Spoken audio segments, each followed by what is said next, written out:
নওগাঁয় পাওনা টাকা চাইতে গেলে এক কলেজ শিক্ষককে চাঁদাবাজ ট্যাগিং দেওয়ার অভিযোগ উঠেছে। রোববার সকাল 10টার দিকে শহরের এক রেস্তোরাঁয় সংবাদ সম্মেলন করে এ অভিযোগ করেন ওই শিক্ষক। ভুক্তভোগী কলেজ শিক্ষকের নাম মেজবাহুল হক। তিনি পোরশা উপজেলার নিতপুর সরকারি মডেল উচ্চ বিদ্যালয় ও কলেজে রাষ্ট্রবিজ্ঞান বিষয়ের প্রভাষক পদে কর্মরত।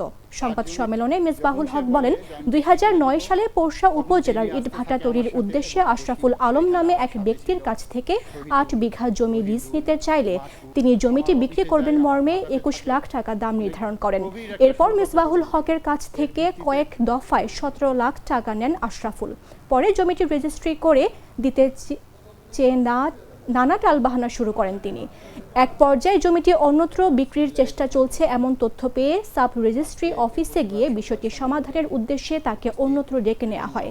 গেল 11 মে বৈঠক শুরু করলে হঠাৎ সেখানে পুলিশ উপস্থিত হয়। মেজবাহুল হক বলেন, পুলিশের সদস্যদের 999-এ কল করে অপহরণের মিথ্যা বানোয়াট অভিযোগ দিয়ে সেখানে পাঠানো হয়েছিল। পরে স্থানীয় থানায় ওসির উপস্থিতিতে সমাধানের চেষ্টা করা হলে পাওনা 17 লাখ টাকার মধ্যে তারা মাত্র 6 লাখ টাকা পরিশোধ করবে বলে জানায়। তা নিতে অস্বীকৃতি জানালে হঠাৎই গত 13 মে একটি সংবাদ সম্মেলন করে তাদের চাঁদাবাজ ও অপহরণকারী হিসেবে আখ্যায়িত করেন আশরাফুল, যা সম্পূর্ণ অযৌক্তিক। প্রশাসন সুষ্ঠু তদন্ত সাপেক্ষে এ বিষয়ের কঠোর পদক্ষেপ নেবে বলে আশা ব্যক্ত করেন তিনি। বিসমিল্লাহির রহমানির রহিম।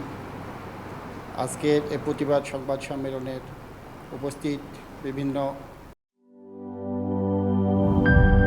হুররে ওয়েফারের মানচি টেস্টে টেনশন দূর রে, হয়ে যাক হুররে।